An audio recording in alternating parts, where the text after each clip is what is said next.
Oke, pada kesempatan kali ini kita akan kembali membahas mengenai transportasi darat, sama seperti pertemuan sebelumnya. Namun, terdapat beberapa perbedaan karena pertemuan sebelumnya kita membahas transportasi darat yang berbasis jalan, sementara pada kesempatan kali ini kita akan membahas transportasi darat yang berbasis rel. Jadi kalau kita mengulas lagi, kita ingat bahwa transportasi darat dapat dibedakan menjadi dua ya. Yang pertama berbasis jalan dan kemudian berbasis rel.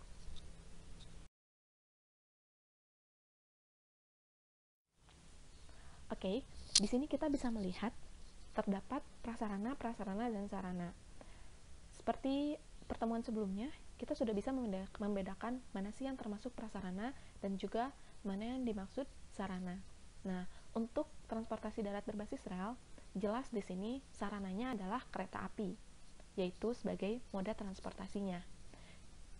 Sementara untuk prasarananya, sama seperti pada transportasi darat berbasis jalan, prasarana pun untuk yang berbasis rel dapat dibedakan menjadi jaringan dan simpul. Untuk jaringannya, yaitu berupa rel, sedangkan untuk simpul berupa stasiun.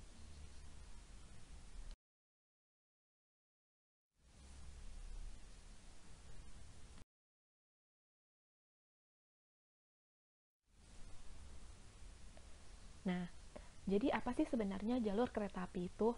Jalur kereta api itu merupakan rangkaian petak jalan rel yang meliputi ruang manfaat jalur kereta api, ruang milik jalur kereta api, dan ruang pengawasan jalur kereta api.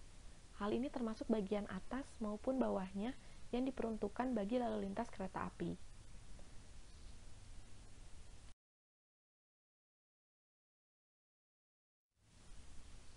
Kapan pertama kali kereta api ada di Indonesia?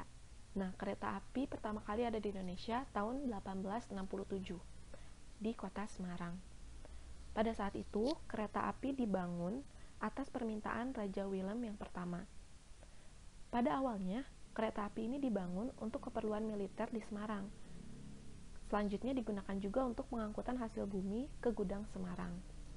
Nah, rute pertama kali yang dibangun saat itu adalah rute Semarang sampai ke Tanggung yang berjarak 26 km. Selanjutnya setelah itu terjadi pembangunan juga, di mana rel kereta api ini diperpanjang hingga ke Tanjung Priok, Jakarta, dan juga ke Tanjung Perak, Surabaya.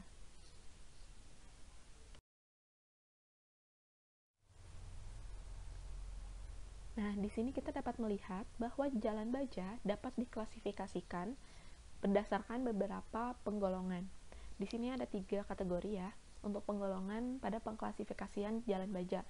Yang pertama berdasarkan lebar sepurnya, yang kedua berdasarkan kecepatan maksimum, dan yang ketiga berdasarkan pola kelerengan atau tanjakan. Nah, untuk yang lebar sepur atau jarak antar rel, ini tuh kita dapat membedakannya menjadi 3 jenis, normal, sempit, dan lebar. Kemudian untuk yang kecepatan maksimum, kita dapat membedakan kecepatan maksimum maupun untuk yang minimum. Nah, di sini dapat dilihat ya, bahwa untuk yang kecepatan maksimum itu dikategorikan ketika kereta api itu berjalan di atas jalan baja dengan kecepatan 100-120 km per jam. Nah, begitu pula untuk yang kelerengan dan tanjakan. Ini terdapat 4 pengklasifikasiannya.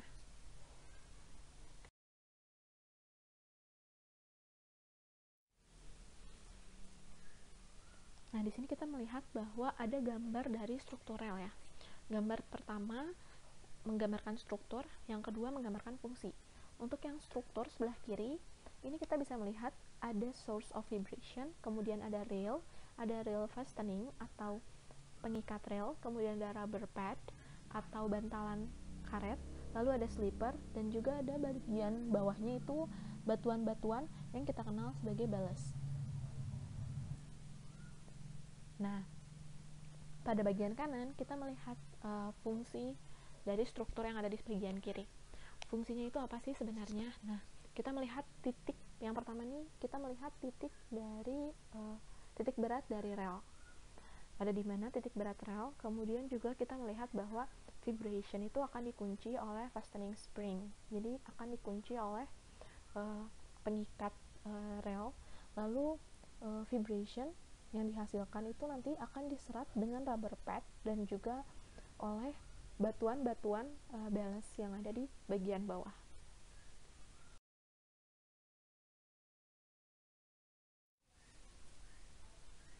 Oke, pada slide ini kita bisa melihat beberapa jenis bantalan dari jalan baja atau rel.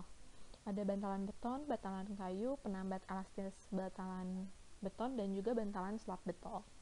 Nah, di sini kita akan membahas terlebih dahulu mengenai bantalan kayu. Nah, bantalan kayu ini pertama digunakan karena pada waktu itu hanya masih mengenal kayu dan belum mengenal beton maupun baja. Bantalan ini digunakan karena pada saat itu kayu sangat mudah ditemukan dan juga harganya relatif murah.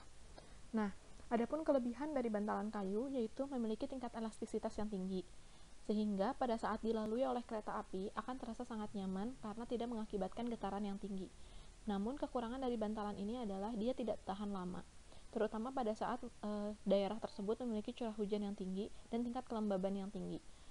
Kayu akan cenderung mudah lapuk, sehingga harus diganti ataupun dirawat lebih sering. Nah, tapi terdapat kesulitan dalam mencari bahan baku yang cocok untuk mengganti kayu yang sebelumnya digunakan, sehingga harganya akan relatif lebih mahal, terutama pada beberapa tahun ini.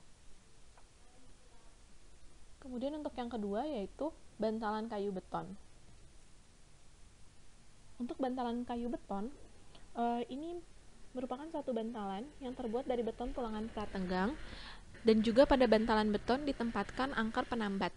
Pada bantalan rel yang menggunakan beton, biasanya memiliki beberapa keuntungan, diantaranya memiliki daya tahan yang cukup tinggi, tahan terhadap cuaca dibandingkan dengan bantalan yang terbuat dari kayu. Kemudian harganya lebih ekonomis karena dia berumur kurang lebih 20 tahun, kemudian juga lebih kuat untuk menahan tekanan beban kereta. Namun, kekurangannya adalah harga bahan bantalan yang mahal, kemudian juga memerlukan ketelitian yang cukup tinggi sehingga membutuhkan tenaga ahli khusus dalam pengerjaannya, dan juga sifatnya lebih kaku, jadi getaran pada kereta akan sangat terasa. Kemudian selain bantalan yang ada di slide ini, ada juga bantalan plat baja. Nah, bantalan plat baja biasanya dipasang pada lengkungan saja dan tidak pada seluruh bagian lintasan kereta api. Jadi dari satu lintasan kereta api biasanya hanya pada belokannya saja yang menggunakan plat baja ini. Kelebihan dari bantalan plat baja ini yaitu lebih kuat untuk menahan beban, kemudian lebih tahan lama. Namun harganya lebih mahal, bahkan melebihi harga bantalan beton, dan juga dia mudah anjlok terutama pada daerah yang berpasir karena memiliki beban yang lebih besar. Lalu yang terakhir adalah bantalan slab. Bantalan slab ini merupakan jenis bantalan yang langsung menjadi satu dengan badan jalan yang dicor dalam bentuk slab. Investasi untuk pembangunan lintasan dengan bantalan slab ini bisa dikategorikan cukup besar dibandingkan dengan bantalan beton maupun bantalan baja. Namun, memiliki perawatan yang cukup mudah. Nah, jadi kelebihannya ini dia memiliki kualitas yang sangat tinggi, lebih nyaman daripada bantalan yang lain, dan juga perawatannya sangat mudah. Namun kekurangannya yaitu membutuhkan tenaga khusus dalam pengerjaannya, memiliki tingkat ketelitian yang sangat tinggi, dan juga membutuhkan dana yang sangat besar.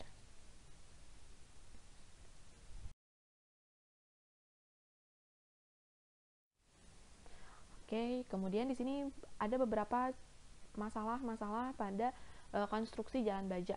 Kita kenal ada dua masalah besar sebenarnya. Yang pertama kantong balas, yang kedua longsor. Jadi kantong balas itu apa sih? Jadi kan di sini kita bisa lihat ada gambarnya. Yang pertama ada rel, kemudian ada balas, ada timbunan, ada tanah gitu ya. Nah, jadi kantong balas itu terjadi ketika hujan turun, air terinfiltrasi atau masuk, kemudian terakumulasi dan terjebak di dalam balas, sehingga nantinya dia akan menjadi bubur lumpur pada bagian balas dan akhirnya membentuk suatu kantung yang biasa kita kenal dengan istilah kantung balas gitu. Jadi ini disebabkan karena adanya air yang menginfiltrasi masuk ke dalam balas yang ada di bawah rel gitu. Kemudian untuk yang longsor ini juga sama disebabkan air, tapi ini lebih ke mengerosi tanah timbunannya. Jadi kan di bawah balas itu ada timbunan dan tanah ya. Nah, bagian ini tuh tererosi oleh air. Nah, pada bagian sisi dan kanan, nih kita bisa lihat bagian sisi kiri dan kanan di bawah batu balas longsor gitu. Jadi ini terkikis habis bagian kiri dan kanannya oleh air gitu. Lalu penanggulangan apa sih yang bisa kita lakukan untuk mengatasi permasalahan itu gitu. Nah, pertama tuh kita harus memperbaiki sistem drainasenya. Kemudian kita juga harus memilih bahan konstruksi yang sesuai dengan wilayah yang dilewati oleh kereta apinya. Jadi di mana sih konstruksi jalan baja itu berada, maka pilihlah bahan yang sesuai. Kayak tadi, untuk yang bagian lengkungan itu biasanya menggunakan plat baja misalnya gitu. Nah, ini juga disesuaikan gitu. Kemudian stabilitas si tanah, untuk didesain kepadatan normal dibutuhkan stabilitas si tanah sekitar 4-5 bulan. Jadi ketika kita akan membangun rel kereta api, itu diperlukan waktu tersendiri 4-5 bulan untuk menstabilkan dulu tanahnya sebelum dibangun relnya gitu. Kemudian juga menggunakan media pelapis. Ini bisa berupa geotekstil ataupun seng untuk mencegah migrasi partikel sehingga melindungi jaringan dari gaya luar, misalnya tadi air hujan gitu.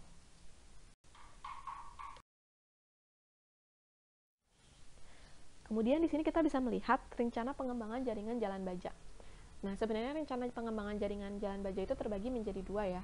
Yang pertama mikro dan juga yang kedua makro. Nah, mikronya tuh apa sih? Nah, mikronya di sini kita bisa melihat ada 4 bagian. Ini yang pertama itu terdiri dari survei pendahuluan. Jadi nanti diklasifikasikan dulu petanya, minimasi persilangan atau jembatan gitu. Jadi di awal itu perencanaan terkait jalan baja yang sangat detail. Makanya kita melakukan survei pendahuluan dulu, membahas physical features-nya. Nah, kemudian yang kedua studi lintasan, soil and subgrade study. Nah, di sini kita melihat stabilisasi lahannya, pemilihan bahan, kemudian uji tanah, kemudian kita melakukan cut and fill gitu. Lalu untuk yang ketiga, roadway element design.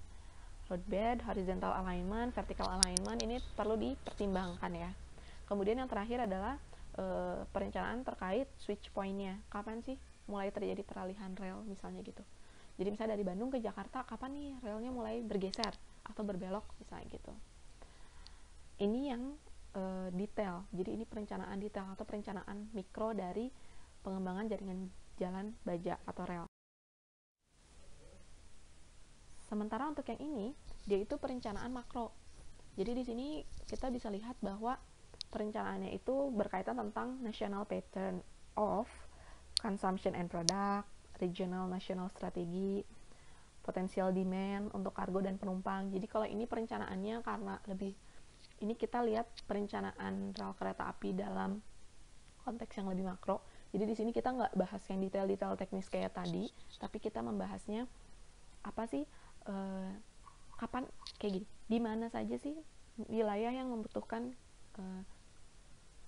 kereta api gitu. Jadi harus dilewatinya itu lewat daerah mana saja sih. Misalnya kita mau membangun jalur trek kereta api yang baru dari Bandung ke Garut misalnya. Nah, dari Bandung ke Garut ini kita melihat kira-kira ada kota di antara Bandung dan Garut nggak sih yang harus dilewati oleh rel tersebut, yang berpotensi memiliki demand kargo maupun demand penumpang. Itu contoh ya. Kemudian juga ini juga berkaitan sama industrial sector dan juga berkaitan tentang existing facilities. Contoh tadi kayak misalnya mau reaktivasi rel, misal reaktivasi rel Bandung Garut. Nah, itu kita akan melihat dulu ada nggak sih existing facilities di antara Garut ke Bandung itu dulunya gitu. Oh, ternyata dulu ada nih rel dari Bandung ke Garut. Nah, apakah itu bisa direaktivasi seutuhnya atau jangan-jangan hanya bisa sebagian karena tidak bisa mereaktivasi lagi 100% gitu. Entah itu karena rel kereta apinya sudah dialihfungsikan menjadi permukiman atau memang karena jalur kereta apinya itu memang sudah terpotong atau misalnya sudah rusak atau hilang, tidak terdeteksi lagi, misalnya seperti itu. Jadi ini benar-benar perencanaan yang berkaitan tentang makro, sangat makro. Jadi biasanya ini ada di lingkungan nasional gitu. Nah, kemudian ini untuk elemen prasarana kereta api tuh sebenarnya bukan hanya terdiri dari prasarana tadi aja atau emplacement. Jadi tadi prasarana kan terdiri dari stasiun sama lokomotif. Lokomotif itu merupakan bagian dari kereta yang berisikan mesin, itu biasanya ada di bagian kereta api. Dia yang membuat kereta itu gerbong-gerbong berjalan gitu ya. Itu lokomotif. Kemudian ada sistem jaringan tadi, sistem jaringan itu yang tadi jalan bajanya atau relnya. Kemudian ada jembatan. Kalau kita naik kereta api dari Bandung ke Jakarta ya, ada jembatannya. Kita melewati jembatan. Kemudian juga ada persilangan dan ada tanjakan atau turunan. Nah, di sini kita bisa lihat persilangan itu ada dua jenis, sebidang dan tidak sebidang. Apa yang dimaksud dengan persilangan sebidang? Persilangan sebidang itu maksudnya adalah ketika kereta api berada pada jalur sebidang dengan jalan raya gitu. Biasanya ini yang paling dihindari karena akan mengganggu transportasi dalam kota. Tapi ini yang paling banyak ditemuin. Kalau untuk di Bandung contohnya, mungkin kalian tahu rel kereta api yang ada di Jalan Laswi. Itu rel kereta api yang ada di Jalan Laswi itu termasuk persilangan sebidang gitu ya. Jadi kalau misalnya kereta apinya lewat, kendaraannya ditutup, jalur kendaraannya ditutup dulu, berhenti nungguin kereta apinya lewat gitu ya. Nah, kemudian untuk yang tidak sebidang, ini contohnya biasanya dia elevated atau tunnel. Entah itu keretanya yang elevated atau tunnel, ataupun jalannya yang elevated atau tunnel gitu. Contoh untuk yang di Bandung yang tidak sebidang ini ada di depan kantor kereta api. Yang di dekat kantor BNI itu daerah Piadeh, kalau kalian tahu di dekat Braga ya, ke sebelah sana sedikit ada Piadeh yang ada kereta api yang ada gambar lokomotifnya. Nah, itu ada jalan kereta api yang di atas jalan raya ya. Nah, itu namanya persilangan tidak sebidang gitu. Dia bersilangan tapi tidak sebidang. Begitu.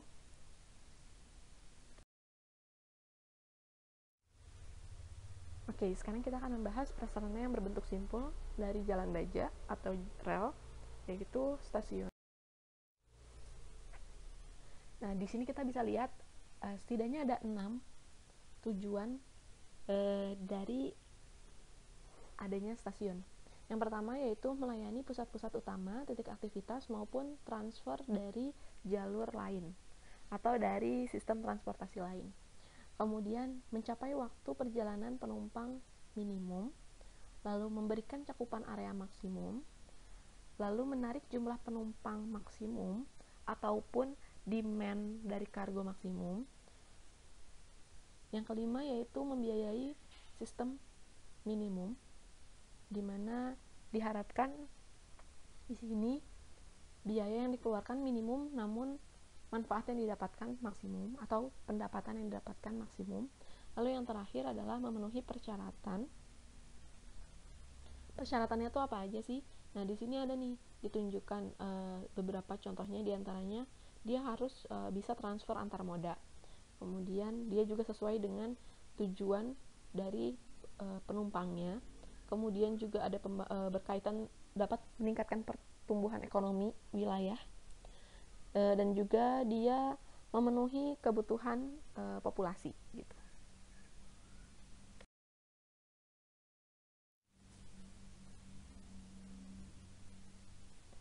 Kemudian apa saja sih yang harus dipertimbangkan dalam penentuan titik lokasi stasiun?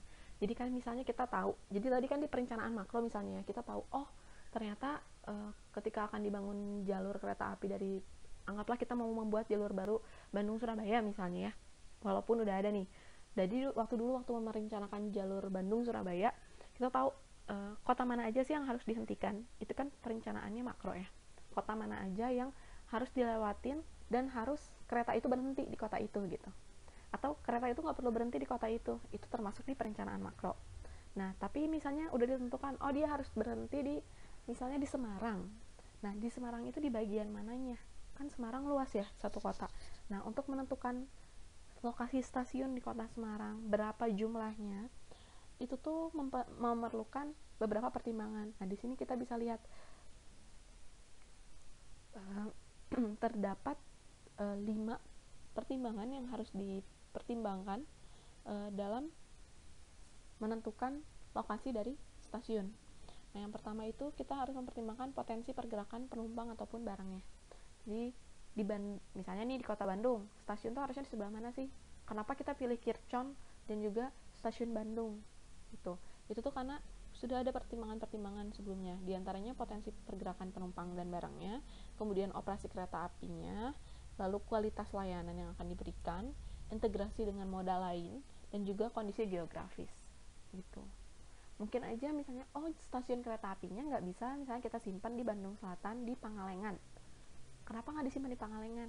Karena misal potensi demand-nya kecil, yang pertama. Yang kedua, kondisi geografisnya yang tidak memungkinkan karena harus naik ke pegunungan misalnya gitu. Itu terlalu sulit untuk pembangunannya, misalnya seperti itu. Dan juga tidak ada misalnya nanti tidak ada pergantian moda di sana karena di sana juga moda transportasi umumnya sangatlah terbatas gitu. Nah, itu yang hal yang harus dipertimbangkan ya dalam penentuan lokasi stasiun. Lalu kita akan membahas mengenai kereta apinya sebagai sarana. Nah, kereta api bisa dibagi dua nih. Ada kereta api penumpang dan kereta api barang. Kita akan membahas terlebih dahulu.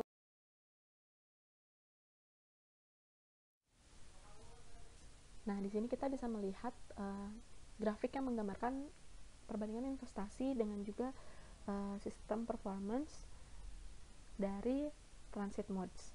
Jadi di sini ada beberapa transit modes ya. Di sini kita lihat yang C itu street transit, kemudian medium performance transit, dan juga high performance transit. Jadi kalau kita lihat semakin ke atas, biaya investasi semakin membesar, semakin ke kanan, sistem performance-nya semakin baik, di mana speed, reliability, capacity, dan juga image-nya semakin baik. Nah, kita lihat bahwa kereta api di sini, dia ada di bagian ini ya. Dia masuk ke bagian yang beririsan dengan medium performance. Dia masuk beririsan bagian irisan antara medium performance transit dengan high performance transit. Jadi kalau dibandingkan dengan street transit, dia jelas biaya investasinya lebih mahal. Namun kita juga bisa tahu bahwa sistem performance-nya juga jauh lebih baik daripada street transit gitu. Itu juga apabila kita membandingkan antara LRT dengan moda yang lainnya gitu. Nah, oke, di sini kita bisa melihat pengertian dari light rail. Jadi light rail itu apa sih? Kita biasanya kenal light rail ini biasanya berkaitan karena bebannya yang ringan sehingga dia bergerak dengan cepat. Jadi dia memiliki konsep memindahkan penumpang lebih banyak melalui operasi rute yang lebih banyak dibandingkan dengan kereta api pada biasanya. Nah, jangkauan LRT biasanya hanya memiliki rute perkotaan. Jadi hanya dari satu tempat ke tempat yang lain yang ada pada satu kota yang sama gitu. Beda dengan kereta api yang antar kota ya, apalagi yang antar provinsi gitu. Nah, terdapat beberapa pertimbangan di sini atau key decision dari light rail. Yang pertama berkaitan dengan vehicle design-nya, lalu berkaitan dengan right of way dan juga operating arrangement. Di sini kita bisa lihat ya bahwa right of way-nya dia punya all option available untuk yang light rail. Sementara untuk yang operating arrangement di sini dia bisa automated maupun manually driven.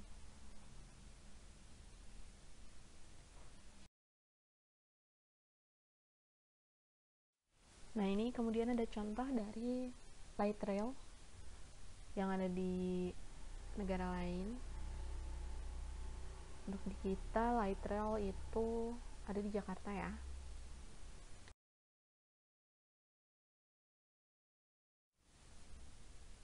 Kemudian ini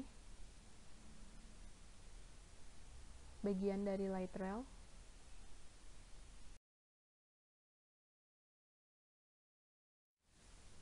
Lalu ini juga beberapa contoh light rail yang ada di luar negeri. Pertama ada Disney Monorail, kemudian juga ada monorail di Australia.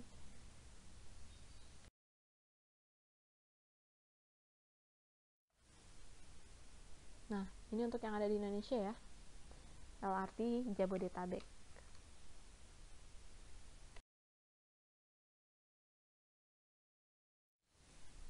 Nah, apa sih perbedaan kereta ringan dengan kereta berat?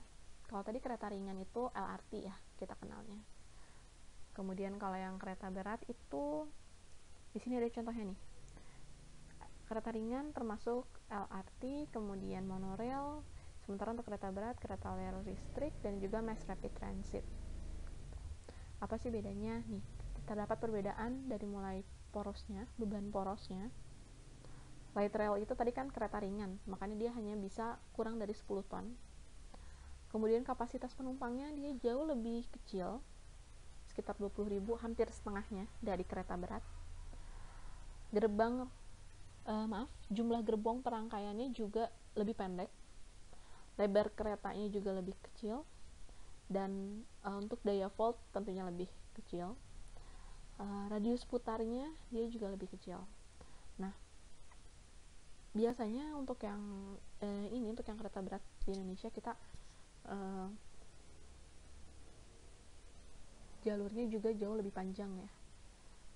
Jadi dia untuk yang kereta berat dan kereta ringan di sini memang ada perbedaan fungsi tadi. Untuk yang ringan itu lebih fungsinya ke dalam kota, kalau yang kereta berat itu antar kota. Nah, ini ya penjelasan tentang heavy rail tadi sudah sebelumnya ya. Nah, tapi untuk yang di sini ada beberapa perbedaan nih. Pertimbangannya itu di sini ada panjang keretanya mau berapa sih, itu dipertimbangkan ya, karena kan tadi kalau yang light rail dia cenderung pendek, kemudian kalau yang heavy rail dia gerbongnya bisa lebih banyak, dan right of way-nya tapi dia terbatas, cuman at grade, elevated, sama tunnel gitu. Nah, di sini tadi kita sudah sempat bahas right of way itu apa sih gitu ya. Nah, nanti pada next slide kita jelasin ya. Kemudian di sini juga ada pertimbangan mengenai jarak antar stasiunnya dan operating arrangement gitu. Biasanya degree of automation.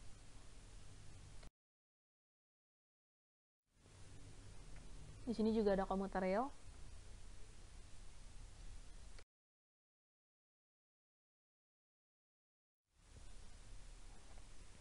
Nah, ini ada beberapa gambarannya mengenai automated gauge transit.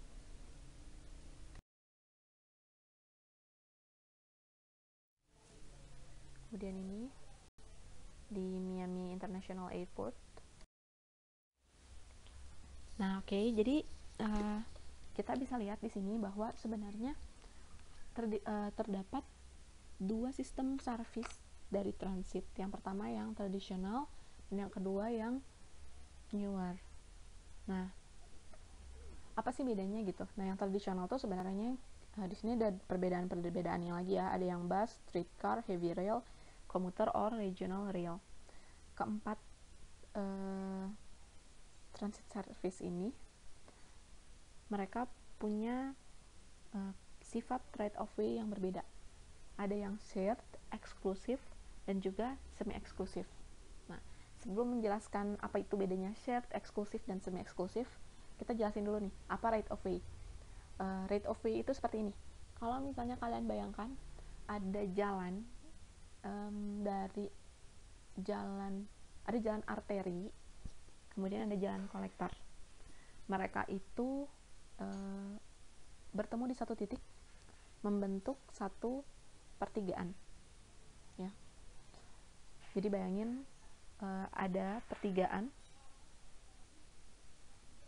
lurus nih yang jalan arterinya, kemudian kolektornya masuk nih, ada jalan kolektor, belokan ke jalan kolektor.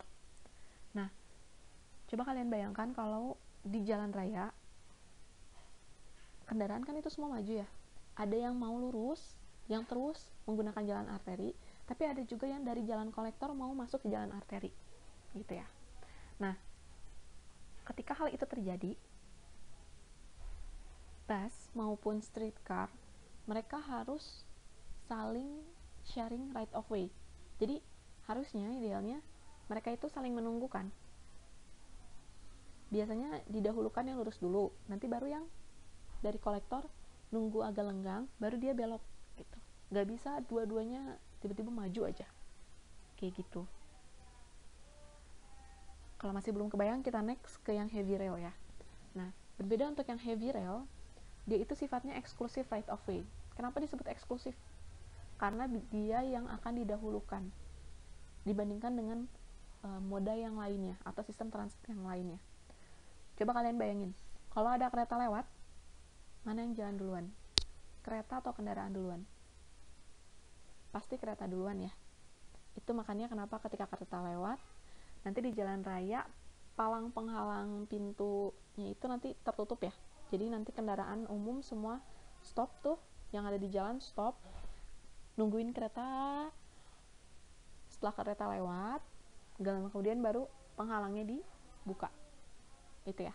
Jadi dimanapun pasti dia didahulukan gitu. Makanya kenapa dia disebut exclusive right of way. Jadi nggak akan ada yang menghentikan si kereta, nggak akan ada moda yang menghentikan si kereta gitu. Makanya dia cenderung lebih eksklusif. Sedangkan untuk yang commuter rail atau regional rail, dia semi eksklusif. Apa maksudnya semi eksklusif? Nah, di sini dia tuh untuk kasus tertentu, ketika dibandingkan dengan bus dan streetcar, dia itu eksklusif. Tapi ketika dia dibandingkan dengan kereta heavy rail, biasanya contohnya ya, atau dengan sesama keretanya sendiri, sesama komuternya itu sendiri, dia kadang-kadang harus shared right of way. Mereka harus sharing nih. Kenapa? Nah, karena yang komuter rail ini pertama jumlahnya banyak. Kemudian yang kedua, jalurnya itu biasanya banyak yang bersilangan antar keretanya. Jadi jangankan dengan jalan, dengan sesama kereta KRL, contohnya ya KRL, sesama KRL-nya pun mereka saling bersilangan. Gitu. Jadi kadang-kadang mereka harus menunggu dulu agar kereta yang lebih dulu jadwalnya maju duluan misalnya gitu, karena akan menggunakan rel yang sama atau akan berpapasan misalnya seperti itu ya. Kemudian ada konsep yang baru yaitu BRT dan juga light rail on exclusive right of way. Nah, kemudian muncullah ada dua konsep baru, yang bus rapid transit ini contohnya busway misalnya. Dia punya konsep yang baru ya sendiri, right of way-nya nanti dia punya kebijakan sendiri yang berbeda dengan bus pada umumnya. Kemudian light rail on exclusive right of way. Nanti yang light rail di sini nanti juga memiliki jenis right of way yang eksklusif, sama seperti yang heavy rail gitu.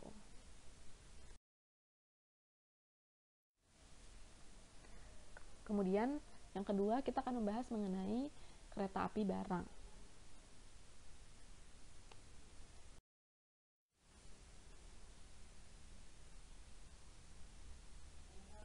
Nah, kereta api sebagai transportasi barang. Pada umumnya nih, kereta api barang ini digunakan di United States. Karena di US, hampir 30% pergerakan barang itu menggunakan kereta api. Sementara untuk di Europe, Japan, maupun di Amerika Latin, itu kereta api kurang digunakan. Karena mereka biasanya cenderung menggunakan truk dibandingkan kereta api dalam pengiriman barangnya. Nah, di sini kita bisa lihat kalau di Indonesia bagaimana nih gitu. Di Indonesia tuh sebenarnya beberapa ada komoditas yang dikirimkan memang melalui kargo, tapi ada juga yang melalui truk ya. Jadi kalian harus cari tahu nih, kalau di Indonesia sebenarnya mana yang lebih cenderung digunakan, kereta api atau truk dalam pengiriman barang. Nah, di sini kita bisa lihat nih beberapa teknologi yang berkaitan tentang kereta api barang. Kurang lebih sebenarnya hampir sama. Namun untuk kereta api barang nanti bentuknya akan berbeda ya dengan kereta api penumpang, jelas karena akan membawa barang.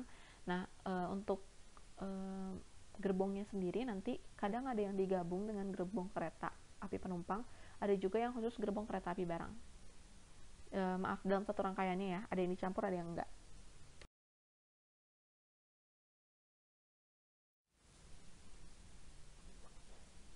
Nah, di sini kita bisa lihat nih tipe service dari pelayanan kargo atau pengiriman barang ya.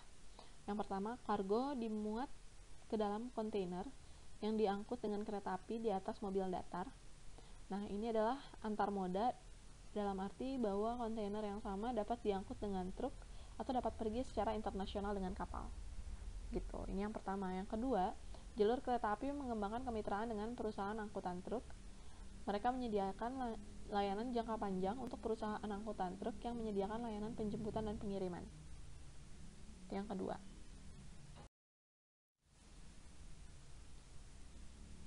Nah, kemudian ada juga yang untuk komoditas massal dan juga ada yang khusus untuk bahan-bahan berbahaya. Untuk yang komoditas massal, ini biasanya diangkut dengan kereta unit yang hanya membawa satu komoditas. Jadi dari asal ke tujuan dimuat, dan dari tujuan kembali ke asal dia nanti kosong. Jadi karena dia khusus, jadi dia kirim barang nih, dari Bandung ke Surabaya. Ketika dari Bandung dia berisi, kemudian dari Surabaya ke Bandungnya dia kosong gitu ya. Nanti di Bandung diisinya gitu. Nah, kemudian komoditas ini sangat sensitif terhadap tarif transportasi karena tarif ini sebagian besar dari nilai keseluruhannya. Waktu dan keadaan perjalanan jauh lebih tidak penting gitu. Untuk yang barang massal atau bulk commodities. Nah, untuk yang barang bahan berbahaya, ini di sini keselamatan dalam pengiriman ini adalah isu yang sangat paling penting. Kemudian untuk sistem kontrolnya terdiri dari pemisahan kereta otomatis, kemudian ada juga kontrol kereta lanjutan. Apa sih tujuannya? Ini tujuannya untuk meminimalisasi tabrakan kereta.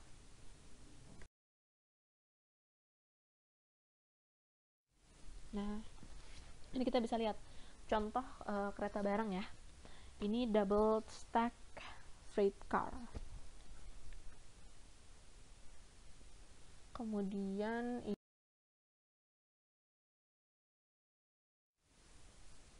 ini contoh yang kedua, yaitu gondola car. Dia memiliki open top type atau atap yang terbuka, jadi hanya pinggir-pinggir saja. Biasanya fungsinya untuk membawa barang-barang yang tahan air, misalnya dia mau membawa besi, benda-benda material seperti itu yang dibawa menggunakan gondola car. Kemudian yang ini tank car, dikenal juga sebagai tank wagon. Ini fungsinya untuk membawa cairan ataupun komoditas gas.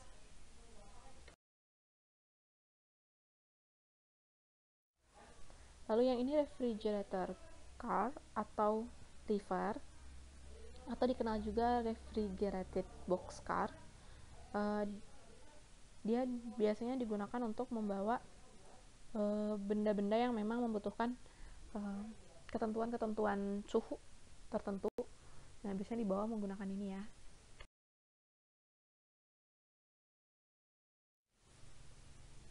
Lalu di sini ada juga auto rack atau dikenal sebagai auto carrier. Nah, ini fungsinya biasanya untuk membawa kendaraan. Nah, ini contohnya kan membawa mobil gitu ya.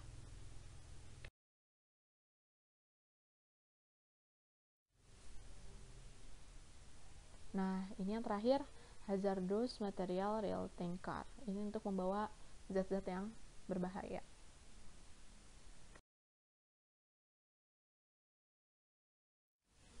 Nah, kalau tadi gambar-gambar yang ada di luar, kalau yang ini bentuk-bentuk freight rail yang ada di Indonesia. Nih, kita bisa lihat tadi kereta peti kemas seperti ini. Kemudian ada juga kereta kapal minyak. Ini yang liquid ya, hampir sama. Ini lokomotifnya depan. Kemudian yang ini adalah kereta ekspres barang overnight service. Nah, ini khusus untuk yang barang Jakarta Surabaya. Oke. Sekarang kita masuk ke bagian refleksi. Kita akan membandingkan transportasi darat berbasis jalan dan juga berbasis rel. Oke, kita lihat di sini ada beberapa aspek, kemudian yang dibandingkan adalah jalan dan juga rel. Kita bahas dulu yang pertama, pelayanan. Berdasarkan pelayanannya, kelebihan dari transportasi darat yang berbasis jalan. Pertama, dia door to door, tidak membutuhkan angkutan awal dan angkutan lanjutan. Dan yang kedua, kelemahannya memerlukan lahan parkir. Sementara untuk transportasi darat berbasis rel, kelemahannya adalah dia membutuhkan angkutan awal dan angkutan lanjutan, namun dia tidak memerlukan lahan parkir. Oke, kita bahas ya. Kenapa sih disebut tadi yang jalan door to door? Jadi kalau kita bayangkan, seandainya kita tinggal di pinggir jalan yang dilalui oleh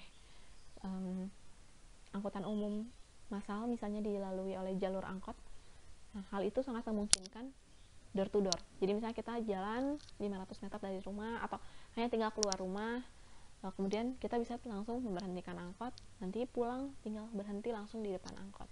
Itu kalau misalnya kita menggunakan transportasi yang berbasis jalan. Tapi kalau untuk rel, kita nggak bisa seperti itu. Kita mau pergi misalnya, atau dibandingkannya gini, kita mau pergi keluar kota, kita mau pergi dari Bandung ke Jakarta deh. Dari Bandung ke Jakarta, kalau kita mau pakai kereta, dari rumah kita akan menggunakan dulu kendaraan lain ya, menuju stasiun. Dari stasiun baru kita naik kereta, dari kereta kita sampai di Gambir kita akan menggunakan moda transportasi darat berbasis jalan lain untuk sampai ke tujuan. Sementara untuk yang berbasis jalan, kalau misalnya kita menggunakan kendaraan pribadi ataupun kita menggunakan saung, kita bisa memilih jalur dan juga kita akan sampai di tempat tujuan dengan menggunakan moda yang tetap sama ya. Itu dimungkinkan sekali. Nah, tapi karena berbasis jalan, jadi kita akan membutuhkan lahan parkir untuk moda itu sendiri. Nah, sementara untuk yang rel, karena kita punya stasiun, kereta api akan tetap diam di stasiun, tidak akan ada lahan parkirnya. Dan biasanya kereta api itu akan digunakan terus-menerus ya, jadi dia jarang berhenti. Kalaupun dia akan melakukan perawatan atau dibersihkan, dia pasti diamnya di stasiun gitu, jadi tidak memerlukan lahan parkir. Kemudian untuk macam lalu lintasnya, transportasi yang berbasis jalan, dia mixed traffic. Karena misalnya nih di jalur jalan itu pasti ada macam-macam ya kendaraannya, modanya macam-macam, ada bus, ada sepeda, bahkan kemudian ada motor, ada mobil. Sementara untuk transportasi darat yang berbasis rel, dia khusus hanya untuk kereta api saja. Lalu berdasarkan biayanya, mana sih yang lebih menguntungkan ya? Kalau kita lihat biaya, kita harus lihat jarak yang mau jarak tempat tujuan kita. Semakin jauh jaraknya, maka dia akan semakin murah menggunakan kereta api. Tapi semakin dekat, maka dia relatif lebih murah menggunakan transportasi yang berbasis jalan gitu.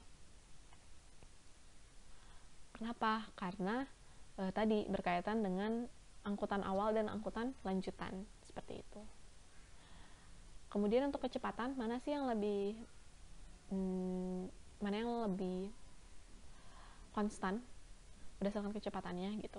Sebenarnya kalau untuk konstan, kita lihat ke tingkat kekonstanannya, pasti kereta api yang jauh lebih konstan. Kenapa sih? Karena dia tidak tergantung pada moda lain. Karena kalau kita lihat dari right of way-nya saja, dia itu eksklusif ya.